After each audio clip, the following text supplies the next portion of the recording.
Да, мне вообще очень интересно вот этот спор, который постоянно ведется, я бы сказала, между классической баней и сакральной баней. Не Так. совсем, может быть, физическая, а именно вот такая, типа классическая, про Мгм. порядок, про Мгм. про технику, да, я бы даже сказала. Да. Что впервые: техника или смыслы, сакральность, прочее. Вот, ну, как вот одно без другого, да? То есть если ты ведешь сакральную баню, ты не можешь совсем пренебрегать техникой, иначе ты испортишь просто состояние человека. Ну и аналогично, да, если ты работаешь на уровне понимания, Мгм. процессов, которые в бане идут, ты не можешь не замечать, что там происходит нечто большее, чем просто феником пошлепали человека. Ну, по-другому не бывает.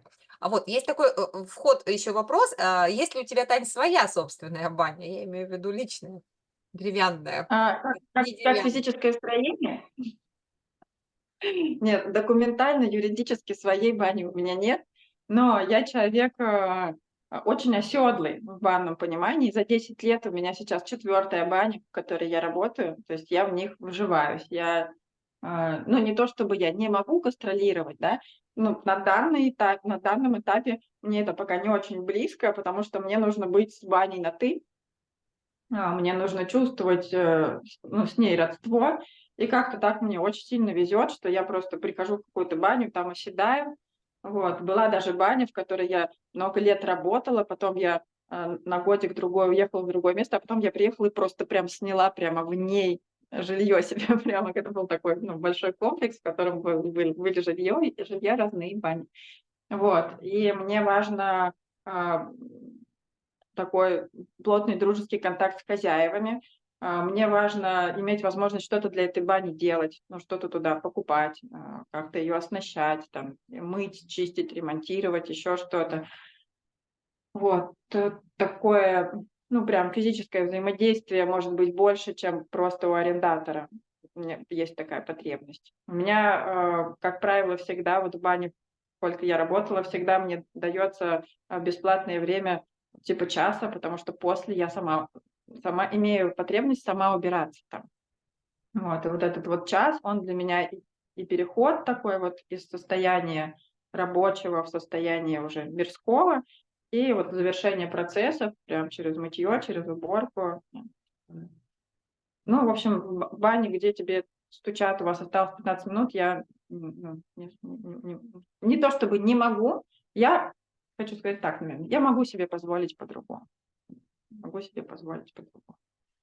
Вот, и да, пока нет, пока нет. Хороший девиз: "Я могу себе позволить". Да. Запишу на сегодня до вечера. Так, Мгм. я хотела, да, конкретизировать чуть-чуть, еще вот дополнить, про задачи. То есть смотри, ну, для меня вот очень, например, важно, что, когда меня спрашивают, там, можете ли вы провести баню, я спрашиваю: Мгм. "Что вы хотите?" То есть какая задача, что мы будем делать в этой бане, и от этого будет понятно, там, какая это будет баня, что там будет, какой будет процесс, какое будет наполнение. Оно может там иногда заранее оговорено, иногда это бывает такой творческий, совершенно классный вариант, когда приходишь, и тебе человек доверяется, и просто ты видишь его состояние, начинаешь с ним работать. Вот задачи, которые, по-твоему, твое видение, твой подход, твой стиль работы, может быть, да, которые решаются Мгм. в бане. Вот. Вот этой. Мгм. А, ну, аналогично твоему рассказу расскажу про свое. У меня такого подхода нет, что мне звонят и спрашивают, можно ли провести баню. У меня есть банные форматы определенные, которые, ну, имеют описание, какое-то количество человек, от 1 до 4, ну, это вот минимальный, да, и другой формат совсем большой, когда 10-20 человек может находиться. Это как раз вот это пресловутое, коллективное парение, сенсорная баня, да, банные сказки.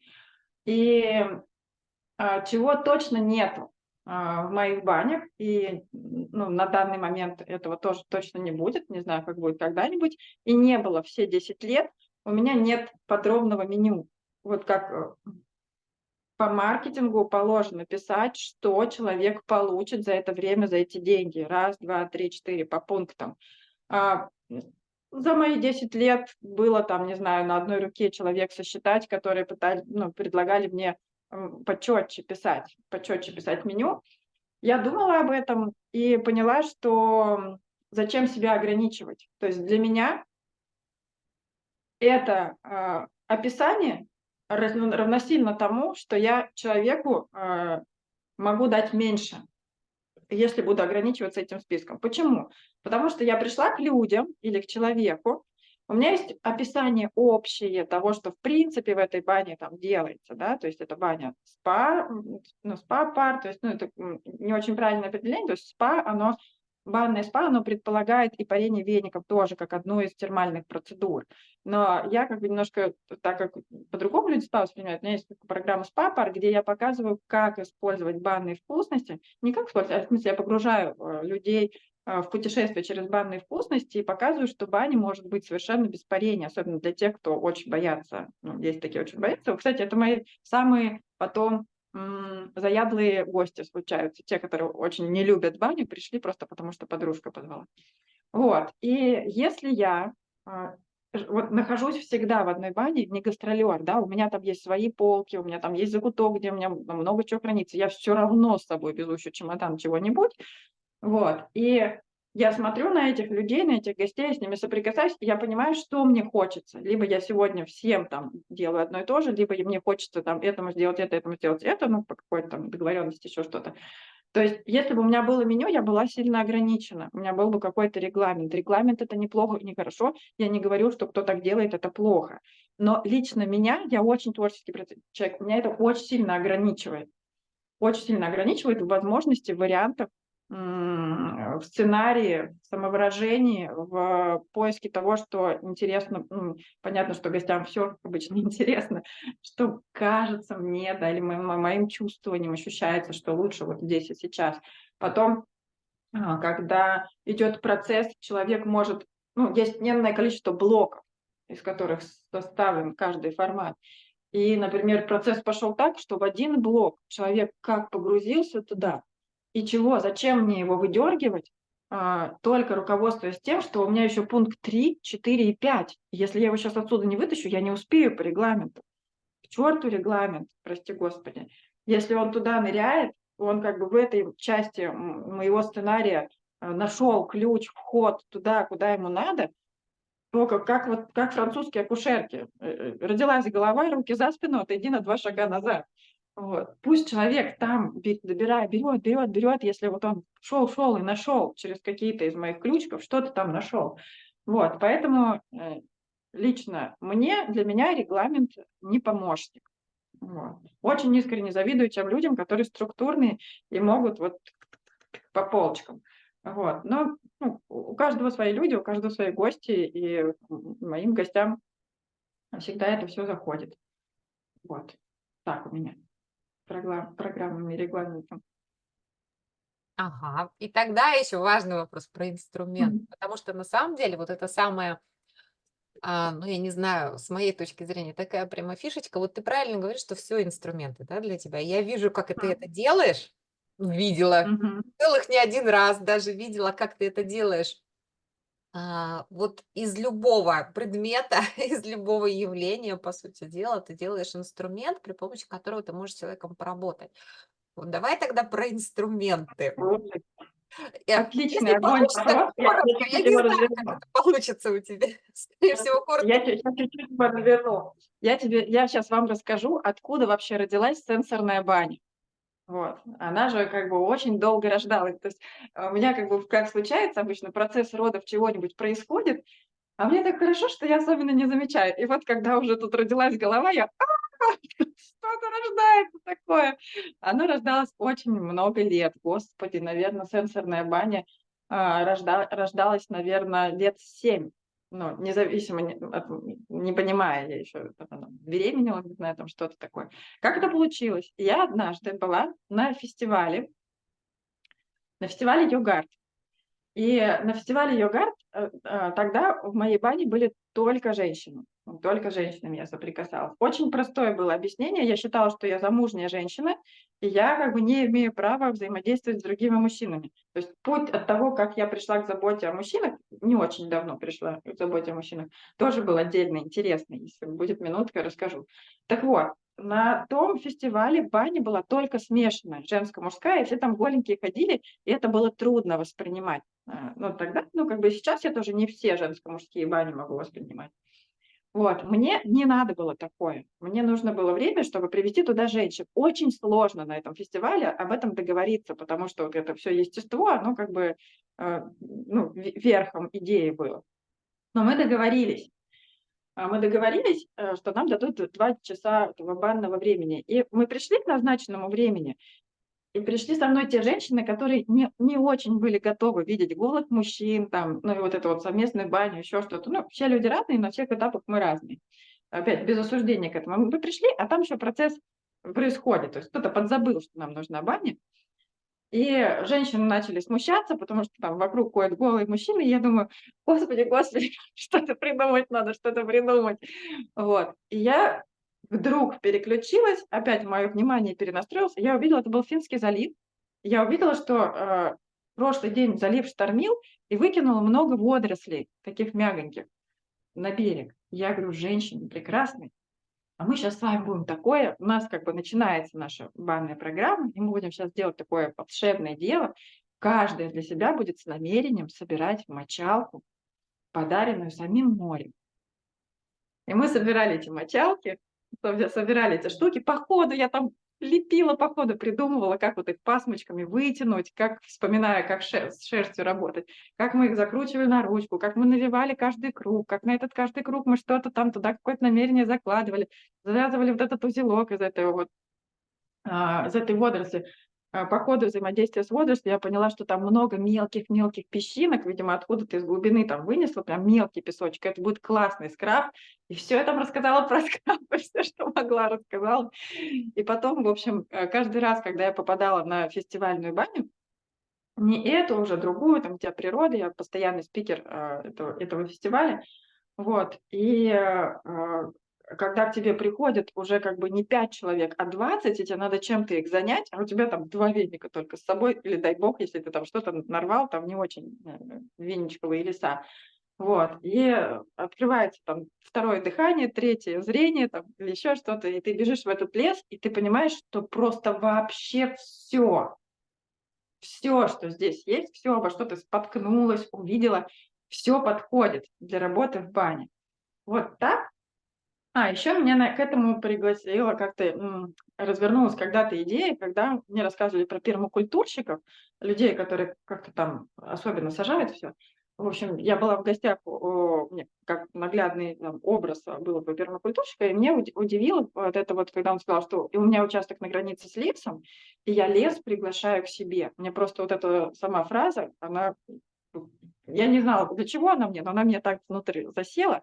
То есть он идет в лес и каждый год подсаживает туда там 30-50 плодовых деревьев, туда дальше, дальше, дальше. А лес приглашает к себе, лес заползает к нему на территорию. И вот это вот взаимное проникновение человек-лес, как сама идея, я тогда еще не помню, в смысле, чтобы я к этой бане не применяла, но просто как сама идея куда-то мне легло. И когда я стала выбегать из бани, собирать все, что под руки попало, и как-то там по-разному это применять, потому что не просто щупать это можно много чего с этим делать.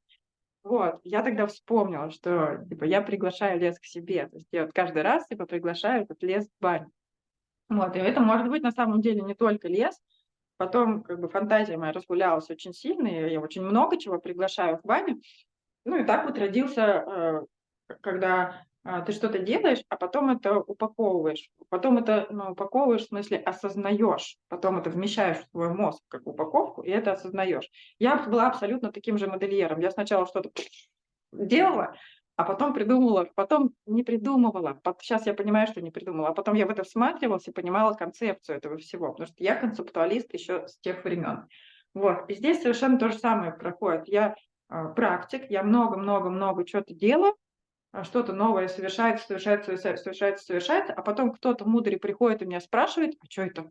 Ну, или что-нибудь такое. И я начинаю вдруг понимать, что это. Вот. Поэтому так родилась сенсорная баня, так родился семинар "Банные вкусности", так он стал многосерийным, потому что, я не представляю возможным, сколько мне нужно времени, чтобы вот, выложить, тот опыт вот этих вот, взаимодействий не веничных, да, не только веничных, с человеком посредством очень разных предметов, да, начиная от воды и соли банальных, которые все используют, слава богу.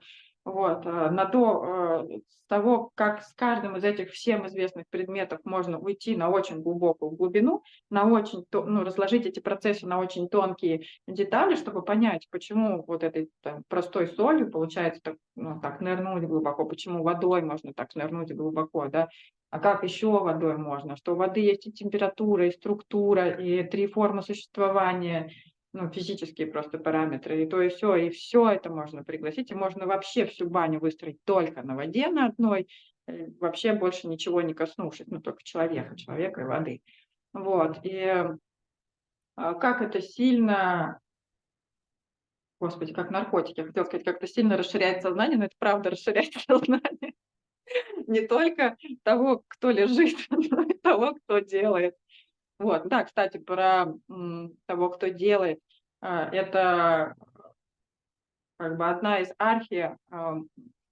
архиидей или мыслей, которые я стараюсь, а, подарить, не знаю, вложить в руки, в голову, в сердце, своим ученикам, что вся глубина начинается с того, что осознание того, что ты инструмент, а инструмент, он всегда, работать начинает, когда взаимодействует. Вот. И когда приходит человек, мы можем на него производить действие, это будет один уровень работы. И чаще всего достаточно утомляемый, даже физически просто утомляемый. Вот массажист, который действует, да, а есть массажист, который взаимодействует. Можем уйти от массажистов. Это вообще касается всего чего угодно. Я же говорю, все, что у меня рождается, какие мысли в бане или в жизни, они как бы взаимопроникновенны. Вот, просто в жизни, в отношениях, да. Можно действовать относительно другого человека, а можно взаимодействовать. И когда ты взаимодействуешь, это процессы совершенно другого порядка. И вот эта глубина, за которой ходят за мной и спрашивают, как, блин, эта глубина тут появляется, опять говорю, я так люблю людей, так люблю, что у них есть вопросы, потому что, когда мне люди задают вопросы, я очень много чего узнаю нового про себя и про свои процессы. Я бы так в жизни бы не подумала, пока не стали спрашивать, как эту глубину сделать, как эту глубину сделать. Давайте посмотрим, что за глубина-то. Хоть я познакомлюсь с этой глубиной. И вот прошлый весь год я посвятила наблюдению, прям пристальному наблюданию за вот этим понятием глубина, с которым люди ко мне приходят с вопросом.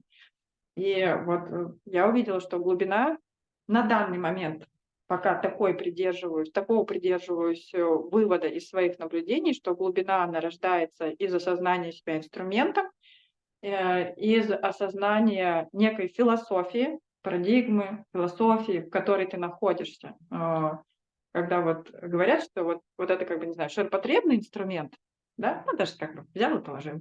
А вот этот инструмент берешь, и вот какой-то он такой прям инструмент. Вот. Могут быть они очень похожими. Это вот про это. Это опять без осуждения к кому-либо там из других мастеров.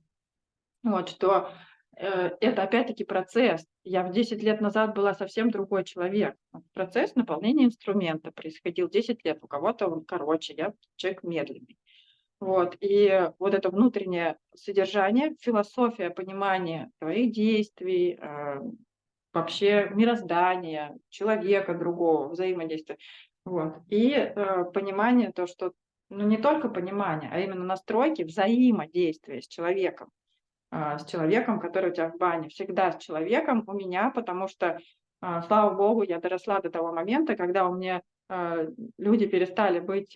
Сначала у меня были дяденьками и тетеньками все, потом я подросла, у меня стали все мужчинами и женщинами. Вот. Не то чтобы я, как бы, да, конечно, у меня в мире есть мужчина и женщина, и есть бани, в которых я удерживаю состояние, что это женщина, есть бани, где я удерживаю состояние, что это мужчина. А есть бани, где, это чаще всего, когда по ходу работы в какой-то момент этот образ должен раствориться и должны остаться отношения человек-человек. То есть это не то, чтобы я перестала быть женой, и мне можно стало работать с мужчинами. Нет. Я стала человеком, одна из моих ипостасей – это человек, и передо мной человек. И человек-человек могут спокойно вести диалог, вступать во взаимодействие, и это всегда будет чистое и продуктивное. Вот. Через что? Через разные. И вот,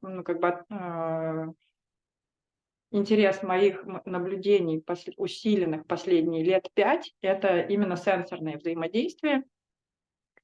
И через, опять-таки, процесс там, обучения, когда я обучаю других ребят, стала я наблюдать, что